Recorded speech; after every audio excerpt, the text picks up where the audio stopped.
সন্তান হলো আল্লাহ পাক রব্বুল আলামিনের বড় নিয়ামত। আল্লাহ পাক রব্বুল আলামিন সকলকে সন্তানের নিয়ামত দেয় না। আল্লাহ পাক রব্বুল আলামিন এমন মানুষ আছে 20 বছর 50 বছর হয়ে গেছে বৈবাহিক জীবন, কিন্তু এরপরও কি হয় নাই, সন্তান হয় নাই। আছে না নাই এরকম মানুষ? আছে না মানুষ?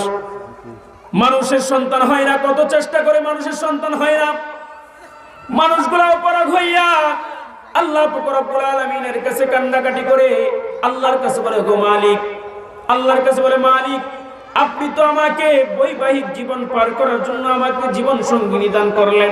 ওগো মালিক, আপনি আমাকে একটা সন্তান দান করুন। এমন মানুষ দেখা যায় একটা সন্তানের জন্য অনেক বছর পর্যন্ত হাহাকার করে। করে কি করে না? হাহাকার পর্যন্ত কইরা ফেলে যে আমার একটা সন্তান নাই, হায় আফসোস করা শুরু করে। কিন্তু দেখা যায় আল্লাহ পাক রব্বুল আলামিন যদি সন্তান দেয়, মানুষটার মতো খুশি এই জমিনের উপর আর হয় না কেউ।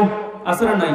আপনারাই বলেন, যাদের সন্তান প্রথমত হয়, যাদের ঘর থেকে প্রথম সন্তান আসে দুনিয়ার মাধ্যমে, তাদের মতো খুশি এই জমিনের মাধ্যমে আরো কেউ আসে? আসেনি? জিজ্ঞাসা করে দেখেন, আপনার যে সন্তান আছে আপনি কতটুকু খুশি? সে বলবে আমার মতো খুশি এই জমিনের উপর আর নাই। বলবে কি বলবে না? এই কথা বলবে। কেন বলবে? যে এটা হলো আল্লাহ পাক রব্বুল আলামিনের বড় নিয়ামত। এখন কথা হলো, আল্লাহ পাক রব্বুল আলামিন এত বড় এত সুন্দর নিয়ামত তোমাকে দিছে, সন্তানের নিয়ামত তোমাকে দিছে।